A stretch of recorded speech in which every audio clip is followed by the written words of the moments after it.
At night, when the other engines are tucked away in their sheds, you can still hear the faraway call of an engine's whistle and the clickety-clack of train wheels turning. This is the sound of the... Never mind, thought Percy. It's nice to be up and about when it's the start of a new day and in the air doing of it. Percy was not alone for long. Bother, said Percy. It's a danger. Good morning, word Earl. I always said railways were out of date, but you're so slow with the mail. You should give everyone their stamps. Smash. Percy was too tired to explain. Bird brain.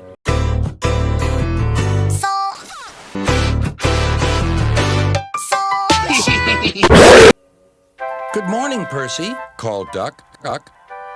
You're up early this morning? No, you're morning, sighed Percy. I'm back, tired and early. He rolled into the shed and fell asleep all before his buffers touched the bar. Oh, thank goodness I have a chance to speak to you. Driver says that the person in charge of the mail has complained to Sir Topham Hatt about the delay last night. Why don't we just kill these fucking people? Replied Percy. Fucking people, said Thomas, and so does Sir Topham Hatt. One day, George the Steamroller was waiting for Percy to take him to a new workplace. George was being rude to Renee and Scarlet. You are the cringe-ass Out rails. It's a stone, Luigi. And we're helping you. I need to flatten the children. Scrapyards, retorted George. Then Percy arrived to take George away. He was still rebelling. Railways are no good. Turn them into roads. The little engines were pleased to see him go. George was rude again. Oh, you nasty-ass bastard! So am I, said Percy. Yeah! Huffed George.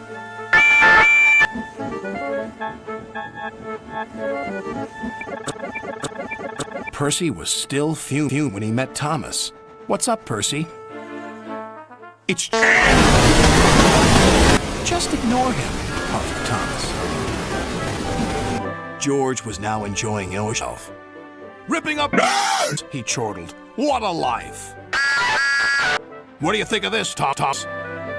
Reese's Puffs! George felt insulted. Beyonce! Eat 'em up, Thomas didn't hear. Reese's Puffs, eat 'em up. I'll show him who's boss. Oh. At last, the workmen reached the level cross. What shall we do here?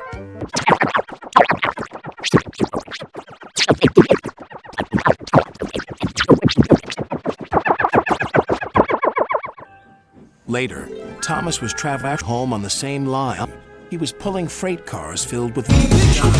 The signalman had forgotten to warn his driver about the crossing. Oh, I say hello! Said Thomas happily. Called his driver. But it was too late.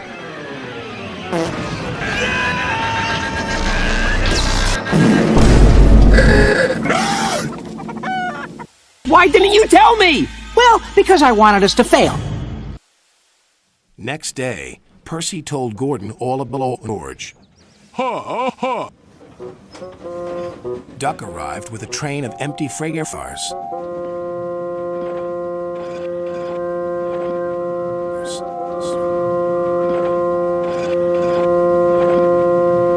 Get over there!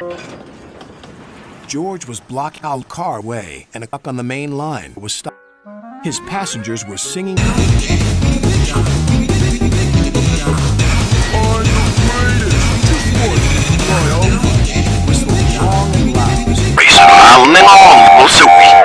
Suddenly, he saw a freight car on the line ahead. Get out of my way! But the freight car wouldn't move.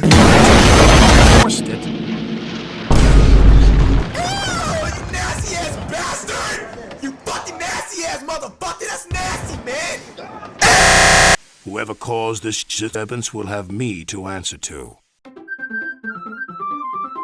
A few days later, Look who's here, said Thomas. George had been found out by Sir Topham Hatt and punished. Why are you crying? The little engines were busy repairing their railroad of leafy-looking branches. Peter, Sam, and Ruttaran often worked together. Rusty helped Steve to a water tower.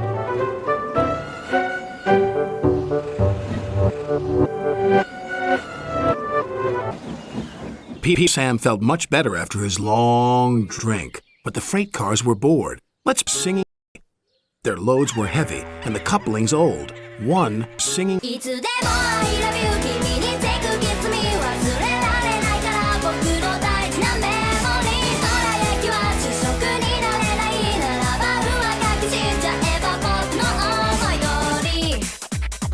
Then, it was too late.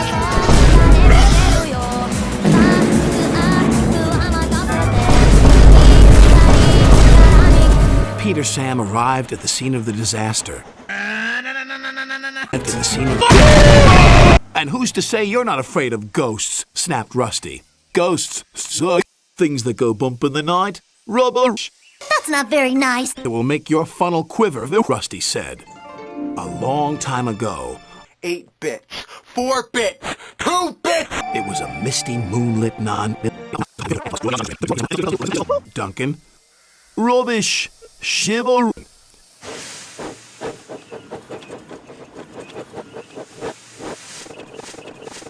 Never mind him, Peter Sam. He'd be frightened if he really saw a ghost. Dear, Peter Sam's whisper and I gave drive to it.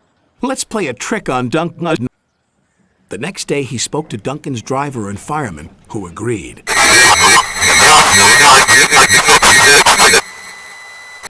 We'll do it tonight.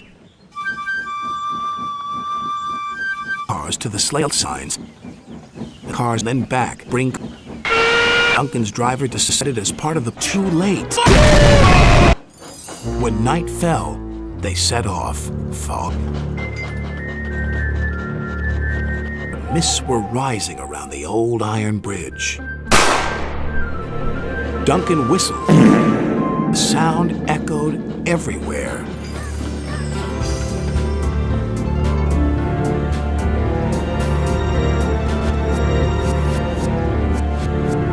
Flickering lights. Hi, it's me. So you know how I've been like practicing piano and stuff? And not really any good at it yet, like at all. But I wrote you a song, and I was kind of hoping that I could show it to you, because I worked really, really hard on it. So, yeah. Shut the fuck up and die.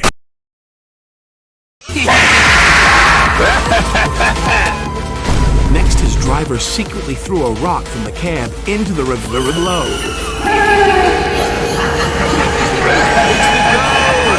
Take me back! Take me back, please! When he of his shed and reached the safety Duncan, he closed his eyes tightly. Spooked, whoops, laughed his driver. Help, Mommy! The man is touching me like Daddy does at home! Get over there! Oh, when he thought his driver wasn't looking, just to make sure that he was still... Smudger? What? You don't?